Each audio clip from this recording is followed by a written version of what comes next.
Colorado's first vaccine scholarship winners include a surprising student who said, "Someone else needs this more." Treating mental health like physical health is not a new idea. It's just a particularly difficult attitude to change. We get a look at the Park Hill camping site for the homeless. It's being built right now despite the neighbors still fighting to stop it. And a small school in the mountains is an unlikely place for a high school yacht club.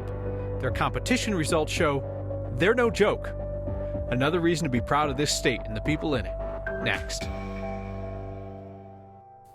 On the day that an extreme fire danger warning was issued for dry northwest Colorado, first time that's happened in more than a decade, the plume of smoke that's rising just southwest of the metro area is a 4 to 5 acre wildfire in southern Jefferson County. This in the Dome Rock, Ramona Gulch area off West Platte River Road. It's about 12 miles south of Conifer. Looks like a power line came down there this afternoon.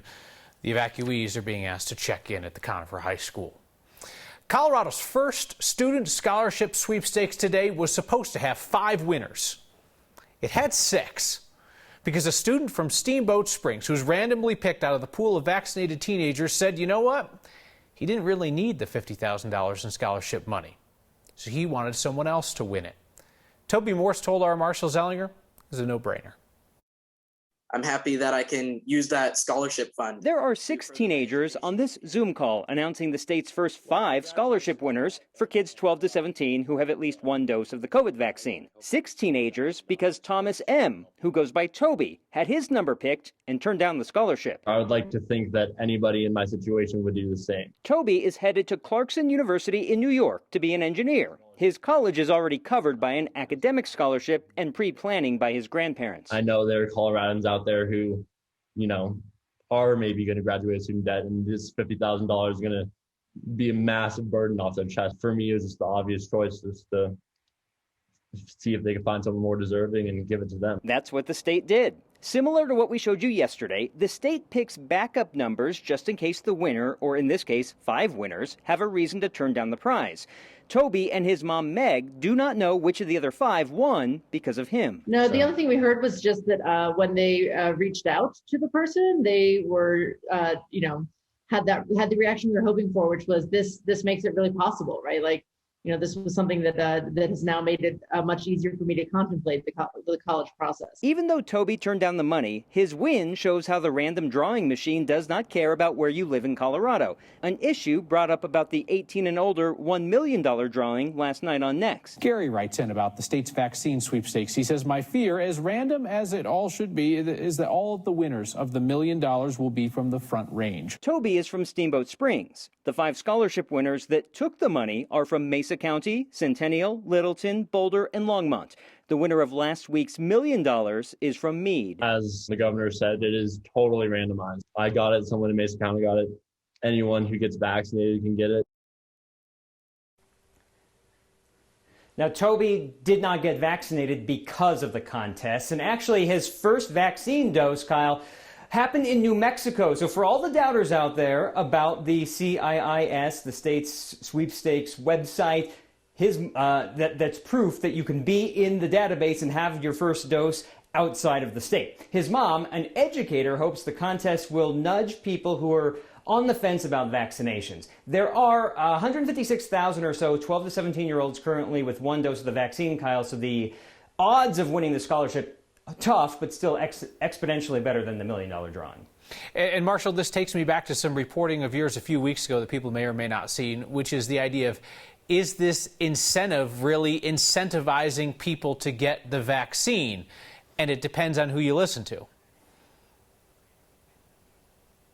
I don't know the status of the other 5 actual winners today, if they got it because of the contest or not. I didn't get a chance to ask them that, but that's a question that will be asked of every winner, including tomorrow's $1 million winner, to find out if any of this actually benefited someone who was like, well, maybe not. Oh, there's money involved. Okay, I'll do it. And then they win money or a scholarship. And as your reporting showed, we did not see a discernible bump in vaccinations after these contests were announced. The governor said we would have seen more of a dip had we not. Thank you, Marshall.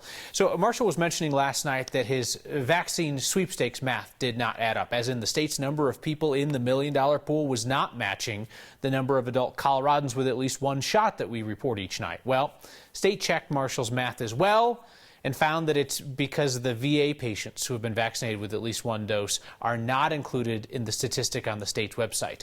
They are in the pool. We appreciate the state following up with an explanation. Tonight's next question is about the prize money and scholarships the state's given away to vaccinated Coloradans. Hey, Cal, this is Ted Peake. I was wondering, is the money awarded in the vaccine drawing for the state of Colorado taxable? Can you please let us know? Thanks. Thanks for the great shows, by the way. Love them. Bye. Thank you, Ted. Flattery will always move your question to the front of the line. Colorado Lottery spokeswoman said vaccine sweepstakes are subject to state and federal taxes. Scholarship money gets placed in a college invest account. Those funds can be taken out of a college invest account free of taxes if they're used for allowed expenses like tuition, books, school equipment. So let's look at the state of vaccinations in our state. 53% of Coloradans have now had at least one dose of a vaccine. 46.3% of the state is fully vaccinated. We are still a ways away from the president's goal of at least 70% by July 4th, but Colorado is on track to reach it by that date. There are still a significant number of Coloradans in the hospital with COVID, but far fewer than about a month ago. 358 is the last count. And our positivity rate is headed in the right direction with our 7-day average between 2 and 3%. Maybe the easiest way to think about the gap between the way we address mental health issues and physical health issues, think about how we talk about it with others. I mean, you'd never hesitate to say, can't come into work today, I threw my back out, I'll try to be there tomorrow. But how many of us would feel comfortable telling our boss, or even a friend, that it's our mental health that has us out of commission for the day? Anusha Roy looks at why changing even our laws has not changed our views. It's a seemingly simple concept. We think about physical health and mental health very separately. You know, I can pull myself up by my bootstraps. I don't need to get mental health care. Oh, I broke my leg. I have to go to the doctor and get a cast. Democratic Representative Daphna Michelson-Janae played an integral part in passing HB 21-1068 on its way to the governor's office.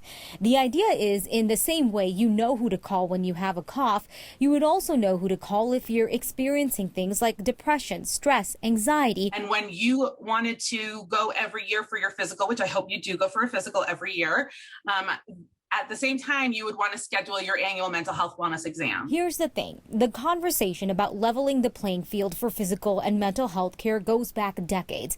Today, we'll start in 1997.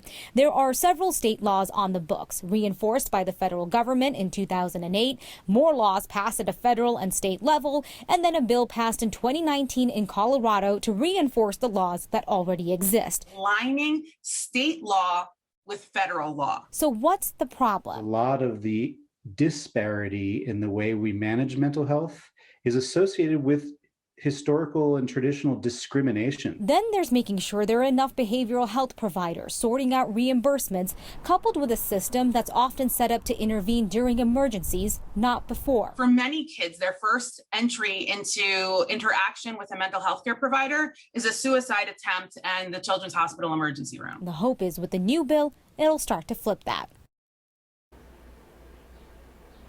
And the goal to flip that is by expanding right beyond a crisis response system more towards wellness and preventative care. And this is specifically for people with insurance. And so the idea is if you have no copay when you have an annual physical exam, same goes for your wellness exam as well. And Representative Michelson-Janae, Kyle, wanted to point out that people on Medicaid already have this option. They don't even have to wait for this, that they can, out of their 6 visits, line themselves up with a behavioral health specialist and get the ball rolling on that right now. So that is the way that it should work. What happens if folks notice it's not the way it is working for them?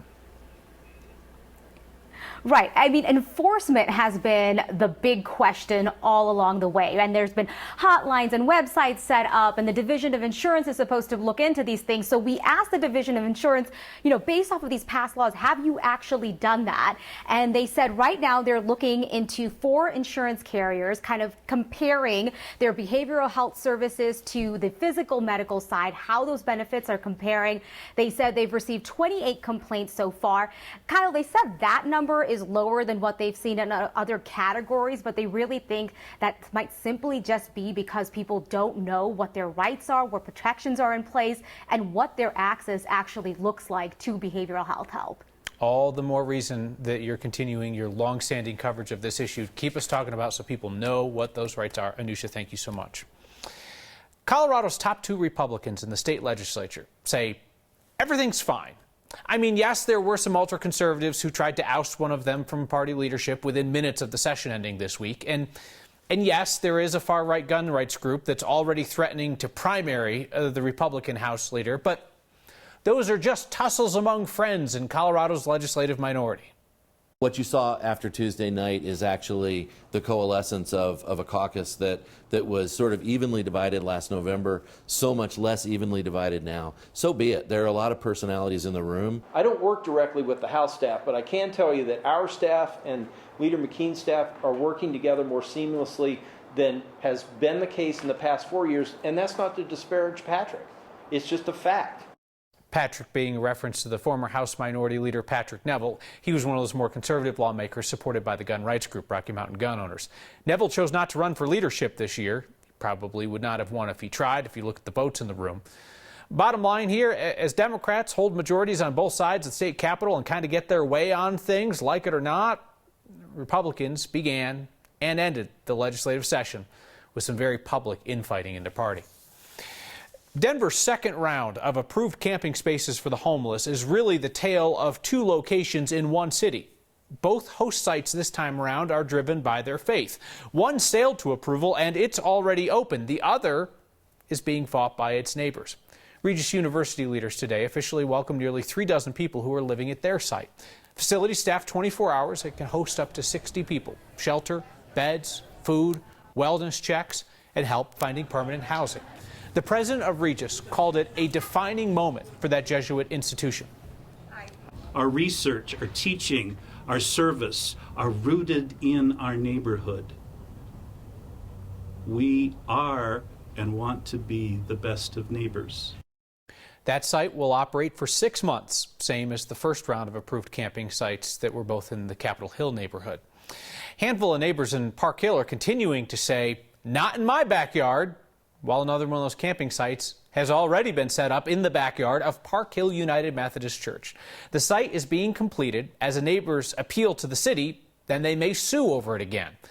The nonprofit Colorado Village Collaborative operates all of Denver's safe outdoor spaces, and today they shared photos of the Park Hill site, which is in progress. City Zoning Board is scheduled to hear neighbors' objections on July 27th. July 27th is that zoning hearing. Organizers are proceeding with the expectation that this site will open. In fact, they're hosting an open house next week. The water's not gone because it's hot out. It's gone because of the warning about the tap water on the south side of town. We always joke that in Washington, we're a big deal in Washington. But in Colorado, people are like, what are you doing? What they're doing is proving a mountain town can field a yacht club team. Next.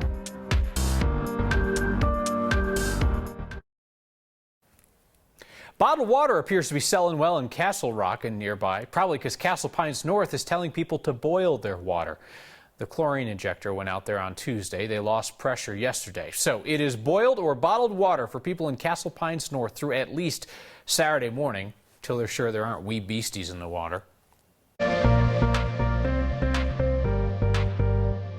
It's official, the hottest day so far of 2021 here in Denver, 95 degrees. Out at DIA, even warmer in northern Colorado, 99 in Sterling as well as Pueblo, some 70s and 80s up to the high country, and scorching out to the west. We really don't have much in the way of rain in the forecast. If anything, just a few high-level clouds drifting in across the Denver metro area, possibly a couple of thunderstorms along the far northeastern plains into Nebraska late tonight. Otherwise, the winds are howling. It's extremely dry along the western slope, and of course, the heat still on.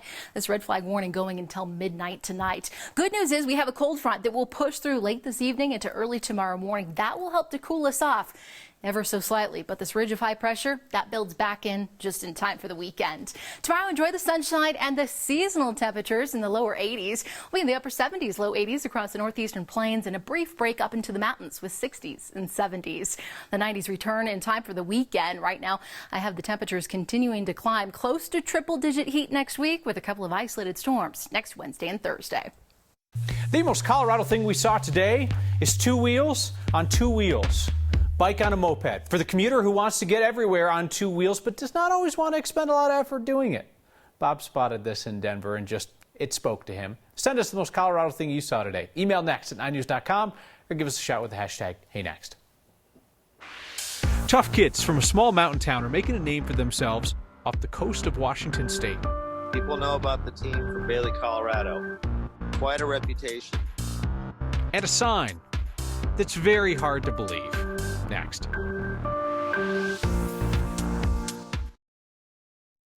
Go ahead and laugh at the idea of a high school yacht club out of a landlocked mountain town.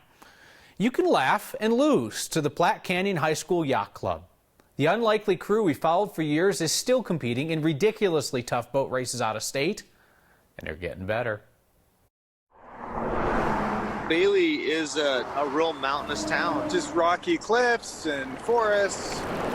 Great fly fishing, but as far as like a large body of water, there really is not one, which is why it's even more fun to do a yacht club in Bailey, because it's not by the water at all. My name's Kip Otteson. I'm a teacher at Platte Canyon High School in Bailey, Colorado. We had an idea a couple of years ago to build boats with kids. And so we found a race called the 70-48. People row 70 miles in 48 hours, and that goes from Tacoma to Port Townsend. And we've done it 2 times, and we just finished our 2nd time last weekend. And we got 13th place overall and did the race in just over 15 hours, and the kids just crushed it. Yeah, we're super proud of the kids. They did an awesome job. And we had a lot of rough water and rough weather. And they, just hunkered down and did what we asked them to do. I think the kids felt really, really good about it. They were excited that they, of course, finished. And then we had donuts waiting for us at the finish line. And we probably had a group of 60 to 80 people that met us on the beach and were cheering for the kids. We always joke that in Washington, we're a big deal in Washington. But in Colorado, people are like, what are you doing? Why are you doing this? People know about the team from Bailey, Colorado. Quite a reputation. That last look through the lens of our photojournalist Corky Scholl. Platte Canyon High School Yacht Club's now helping another school compete. They worked with Utah's School for the Deaf and Blind, which also raced in this year's 70-48. Even though that Utah team didn't finish, they plan to try again. It's a sign that asks you not to believe what your eyes can clearly see. That and your feedback next. It's a sign that straight up defies reality. Not a door. I don't know, guys. That's a door. It's got the hinges. It's got the handle. Sure looks like a door that Rich and Pat saw at a strip mall near I-70 in Peoria. I understand if you don't want people using it as an entrance or exit, but just write that, because that's a door. Email us next at 9news.com and post stuff with the hashtag HeyNext if you want us to look twice.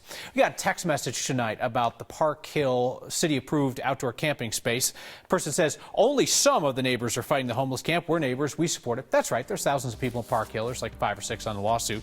John says, love the program. By the way, I have a tailor who could reinforce the buttons on Kyle's jacket. Last night's was a little aspirational, and I'm more of a large aspirational.